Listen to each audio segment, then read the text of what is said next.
E segue a matéria. Mesmo com as dúvidas levantadas pelo subprocurador-geral da República, Carlos Frederico dos Santos, sobre a delação do ex-ajudante de ordens da presidência, Mauro Cid, os ministros da corte receberam informação de que a Polícia Federal avançou em provas ligadas aos fatos narrados pelo militar. Em entrevista ao Globo, Santos afirmou que a delação é fraca. Eu vou deixar para vocês, inclusive, essa matéria para vocês lerem na íntegra. A delação sem comprovação é fraca, tanto que várias delações que foram feitas contra o presidente Lula, contra outras figuras ligadas ao Partido dos Trabalhadores, caíram porque não tinha residual probatório suficiente, ou seja, não tinha robustez, corpo, prova suficiente para validar aquela delação. Com o trabalho que a Polícia Federal já vinha fazendo, mais a delação do Mauro Cid e os pontos se conectando, subprocurador, não é meramente o Mauro Cid dizer que sim ou que não.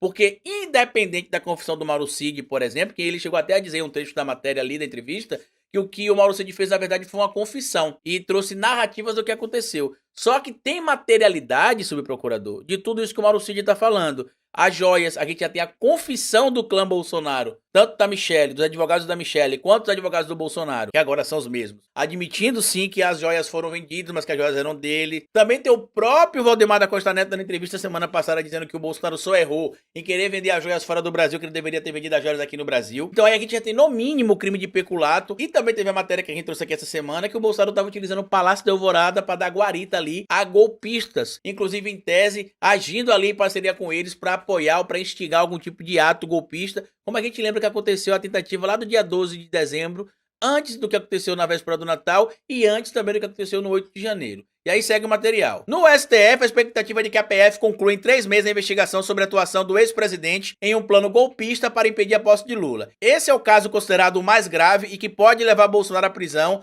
para os ministros da corte. Os ministros seguem com a opinião de que hoje não há elementos que justifiquem uma prisão preventiva do ex-presidente e defendem que ele precisa ter todas as garantias do processo legal observadas nos processos pelos quais ele responde. E aqui eu já quero deixar claro para vocês, inclusive, que sim, membros do STF, o devido processo legal está assegurado para o Bolsonaro. Por isso que ele não foi preso ainda devidamente, como vocês estão alegando. Só que já existe materialidade de outros elementos que comprovam ali o envolvimento dele em atos de crime, em tese, que poderia sim se solicitar a prisão preventiva dele. Tanto que não é unanimidade no meio jurídico a ideia de que não tem elementos, ao contrário. A opinião está muito dividida, inclusive vários juristas, tanto de campo de esquerda quanto de direita, têm opiniões divergentes em relação a esse fator, de se ele deveria ou não ser preso, se tem elementos robustos ou não para se pedir a prisão preventiva, e outros que concordam com a necessidade da prisão preventiva, por entender que já se teve ali sim o preenchimento dos elementos que são passíveis ali para se ter a prisão preventiva decretada. Eu queria pedir a opinião de vocês, inclusive, de tudo isso que está acontecendo.